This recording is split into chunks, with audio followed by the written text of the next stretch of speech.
Bienvenue, Paul Pironnet, ravi encore une fois de vous retrouver avec mon ami et collaborateur Emmanuel Coissieux, qui est lui-même un spécialiste, vous allez le voir et l'entendre, de marketing de réseau depuis une dizaine d'années maintenant. Et alors notre ambition, c'est bien sûr de faire le mélange entre l'évolution personnelle, le développement personnel et ces métiers de marketing de réseau qui sont aussi des espaces, tu nous l'as dit un certain nombre de fois, propices au développement individuel. Et tout ça dans une dimension collective, une entreprise collective, avec beaucoup d'autres avantages que nous sommes en train de découvrir ensemble à travers cette dizaine de vidéos qu'on vous propose de découvrir sur Internet. Nous sommes donc à la 8e vidéo. L'engagement que nous avons aujourd'hui avec vous, c'est de vous parler du leadership, c'est-à-dire qu'est-ce qui fait qu'aujourd'hui en marketing de leader, comment on fait pour devenir un leader et pour gérer des leaders. Alors toi qui as cette expérience, qu'est-ce que tu pourrais nous dire d'abord sur le leadership dans le cadre du marketing de réseau? Alors tout d'abord, pour moi, il y a deux typologies de personnes. D'accord. Il y a la première qui naît avec ses qualités de leader. Donc ça veut dire que j'arrive avec des qualités leader, voilà, intrinsèques. Qu'elle a peut-être du mal à exprimer, mais qu'avec quelques petites formations et corrections, elle arrivera à exprimer une espèce de leadership très rapidement. Naturel qui demande qu'une chose à sortir. Totalement. Donc ça c'est le premier cas. C'est le premier cas, donc j'ai envie de dire, ça pourrait paraître le cas le plus simple. D'accord. On pourra découvrir dans d'autres vidéos que c'est pas forcément le cas. Toujours facile. Ouais. Exact. Et deuxièmement, il y a la personne qui, elle, n'a pas forcément ses fondamentaux, ce charisme naturel qui pourrait faire d'elle rapidement un leader, mais qui par son degré d'enseignabilité va acquérir très rapidement. D'accord, pour autant qu'elle soit bien drivée. Pour autant qu'elle soit bien drivée. Alors selon toi, justement, qu'est-ce que va devoir acquérir? Imaginons que je démarre depuis quelque temps le marketing de réseau, j'aspire à devenir un leader, ou en tout cas à pouvoir accompagner des gens à devenir plus des leaders. Qu'est-ce que tu proposes? Quels sont les axes qui te sembleraient importants de développer? Alors tout d'abord, c'est d'avoir une parfaite connaissance, bien entendu, de son entreprise, ses produits et du marketing relationnel. D'accord. Que je vais pouvoir enseigner rapidement à d'autres personnes. C'est-à-dire déjà d'avoir la volonté de transmettre. Un leader, c'est quelqu'un qui a vraiment envie d'emmener des gens avec lui. D'ailleurs, si je puis me permettre, si on me demandait quelle est la définition d'un leader, un leader, c'est quelqu'un qui sait où il va et qui est capable d'emmener des gens avec lui. D'accord. Qui est porteur de quelque chose et du coup qui inspire d'autres personnes. Qui inspire, exactement. Et d'ailleurs, à ce titre, Paul, j'aimerais que tu me dises, toi, dans ton métier de formateur de coach et dans le cadre de l'entreprise, comment toi tu drives ce leadership? Déjà, si on parle de leader en entreprise, pour faire un petit parallèle avec le marketing de réseau, on a deux gros types de leaders dans le monde de l'entreprise. On a ce qu'on appelle le leader dominant. Donc c'est celui qui va imposer en quelque sorte sa voix, sa loi, c'est-à-dire qu'il est à la fois, il peut être en même temps positif, mais c'est-à-dire qu'il est porteur d'une vision, d'un cadre, il va faire en sorte que les gens entrent dans ce cadre, d'accord. Il va imposer en quelque sorte un petit peu sa loi. Si on descendait vraiment bas, on peut avoir le dictateur, et ça existe aussi dans le monde de l'entreprise. Et puis on a ce qu'on va appeler l'autre niveau de leadership, où là, la particularité, la grosse différence, c'est que le leader devient inspirant, non plus dominant, mais inspirant. Inspirant, ça veut dire quoi? Ça veut dire qu'il a acquis un savoir-faire, un savoir-être qui m'inspire. C'est-à-dire qu'il est à la fois porteur de valeurs, d'une vision qui m'inspire, et puis en même temps, il est un modèle pour moi, c'est-à-dire qu'il m'inspire sur son attitude.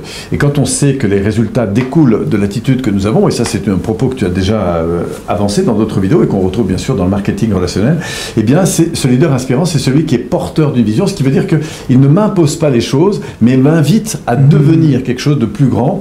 Donc ça veut dire qu'il me porte sur quelque chose qui est plus, on pourrait dire, supérieur à la circonstance, ça peut être des valeurs, une vision, et puis du coup qui va m'inciter, m'inspirer à intégrer une attitude, on pourrait dire une discipline d'ordre constructive en fonction d'un but à atteindre, et du coup on va se retrouver ensemble, je veux dire avec d'autres collaborateurs, inspirés par cette personne, par ce leadership, et du coup on va avoir envie de lui ressembler. Et là où tu vas aider bien entendu toutes ces personnes qui attendent des vraies réponses, c'est comment on trouve un leader, ou je dirais plutôt comment on arrive à définir le profil d'un leader. Alors tout ça répond à des lois qui sont évidemment bien connues dans les organisations, dans les entreprises, qui sont des lois, on pourrait dire, systémiques, qui font qu'un leader se révèle.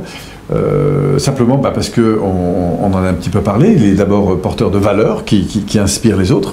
d'accord, qui sont des valeurs de croissance, de contribution, de participation, voilà, mais servir, en tout cas c'est une des choses moi, que j'ai beaucoup trouvé chez les grands leaders. La deuxième chose, c'est d'être porté par une vision du possible, c'est-à-dire quelque chose qui n'est pas encore, mais qui pourrait devenir. Hein, donc on parlait de quelque chose de supérieur à la circonstance. C'est possible, je tends vers un monde meilleur, dans un domaine ou dans un autre, hein, ou une activité meilleure, je sers une cause, et j'ai une vision, je suis porté par un rêve, mais qui peut se traduire en vision et en projet. Donc si je puis m'exprimer ainsi, c'est un visionnaire, et en plus qui sait transmettre cette vision. Tout à fait, qui va être porteur, et du coup je vais être inspiré par cette vision. La troisième chose, c'est la capacité à prendre des décisions pour lui-même, mais aussi à structurer une organisation avec des lois, des règles, avec tout un ensemble de personnes qui vont répondre justement à ces règles. La quatrième, c'est d'être un excellent communicant, parce que c'est quelqu'un qui va pouvoir, quand il y a des difficultés d'ordre organisationnel, eh bien revenir sur ce qui sous-tend l'organisation, c'est-à-dire l'énergie humaine. Et pour ça, il va falloir considérer, écouter, reconnaître, valoriser, prendre en compte ce que vivent les personnes. Et c'est grâce à la qualité de cette relation, à la fois intérieure, que je vais trouver, là pour le coup, de la confiance, c'est ma relation à moi-même, mais aussi ma relation avec toi. Et c'est parce que nous sommes en bonne relation que du coup, j'aurai envie de construire avec toi. Donc on va voir que la qualité de nos relations avec soi-même et avec les autres, en tout cas en leadership, conditionne la qualité de l'énergie, de la créativité, et cette créativité va mettre au service de l'amélioration de ce que nous on va appeler les comportements, c'est-à-dire l'organisation, hein, ce qu'on appelle le Kaizen. Le Kaizen, c'est l'amélioration constante d'une attitude, puisque l'attitude entraîne le résultat, ou le résultat est la conséquence d'une attitude, et on dira d'ailleurs en développement personnel que quand quelqu'un a une difficulté, que ce soit une difficulté relationnelle, ou une difficulté d'argent, une difficulté quoi que ce soit, eh bien, ce n'est pas la difficulté qui est importante. Hein. La difficulté n'est pas dans le résultat, mais dans le comportement qui sous-tend le résultat. Donc, on retrouve là des lois, en fait un peu karmiques. C'est cette idée d'avancer sur l'attitude, d'améliorer son attitude. Hein, on retrouve aussi ça beaucoup. Voilà. Et pour améliorer son attitude, il faut être dans une bonne relation avec soi-même et avec les autres pour pouvoir faire évoluer cette attitude. Et puis, le dernier point. Et si je puis me permettre, je sais que tu vas nous livrer toutes ces clés sur la communication plus tard, après ces vidéos. Oui, alors juste quand même pour donner le dernier point, parce que ça me semble important quand même d'évoquer, c'est la notion d'apprentissage et de développement. Et on va voir qu'un leader, c'est aussi quelqu'un qui est dans cette dynamique croissance permanente, c'est ce que nous allons développer un petit peu plus loin.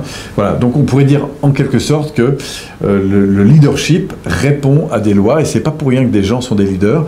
Hein, quand on observe des leaders, eh bien on s'aperçoit qu'il y a des lois qu'on retrouve, et si quelqu'un aujourd'hui n'a pas encore vraiment acquis cette dimension, il peut tout à fait l'acquérir en l'apprenant, et c'est d'ailleurs de ça que nous allons parler effectivement un peu plus loin dans nos vidéos. Donc si vous avez envie de nous rejoindre et développer encore ces formes d'attitude, en savoir plus dans ce domaine, eh bien rendez-vous un petit peu plus loin sur d'autres vidéos. Surtout, ne ratez pas la 10e vidéo, car nous sommes qu'à la 8. Pourquoi ? Parce que dans cette 10e vidéo, nous allons vous expliquer, vous présenter l'ensemble d'un programme que nous travaillons ensemble, justement qui mélange ce développement personnel et en même temps ces aspects de développement, de marketing, de réseau, puisque c'est ton métier. Et on va voir comment nos expériences, en fait, vont rebondir ensemble sur cette dimension à la fois d'évolution personnelle, mais aussi d'évolution avec les autres. Rendez-vous très bientôt à cette 10e vidéo, et au grand plaisir bien sûr de vous retrouver. Merci encore à toi pour cette belle participation. Moi j'apprécie beaucoup l'échange et le partage qu'on peut avoir ensemble.